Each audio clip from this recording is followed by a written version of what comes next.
Greenland విషయంలో గడిచిన 20 సంవత్సరాలుగా డెన్మార్క్ ను నాటో హెచ్చరిస్తూనే ఉందని అమెరికా అధ్యక్షుడు డొనాల్డ్ ట్రంప్ పేర్కొన్నారు. రష్యా నుంచి ముప్పు పొంచి ఉందని చెబుతున్నా డెన్మార్క్ పట్టించుకోలేదని ఆరోపించారు. 20 ఏళ్లుగా తాము వేచి చూస్తూనే ఉన్నామని చెబుతూ ఇప్పుడు తగిన చర్యలు చేపట్టాల్సిన సమయం వచ్చిందని అన్నారు.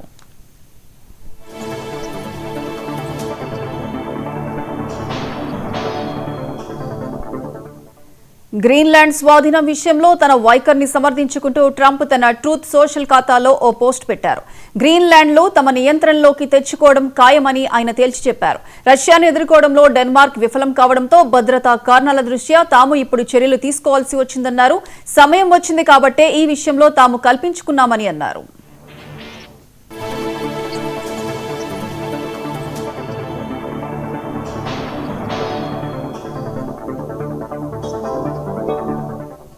ఎలాగైనా గ్రీన్లాండ్ లో స్వాధీనం చేసుకుంటామంటూ ఆదివారం ట్రూత్ సోషల్లో పోస్ట్ పెట్టారు. కాగా ఈ విషయంలో తమ వైఖరిని వ్యతిరేకించే దేశాలపై టారిఫ్లు విధిస్తామని హెచ్చరించిన ట్రంప్ అన్నట్లుగానే EU కూటమిలోని 8 దేశాలపై 10% టారిఫ్లు విధించారు. ఫిబ్రవరి 1 నుంచి ఈ టారిఫ్లు అమల్లోకి వస్తాయని ట్రంప్ స్పష్టం చేశారు.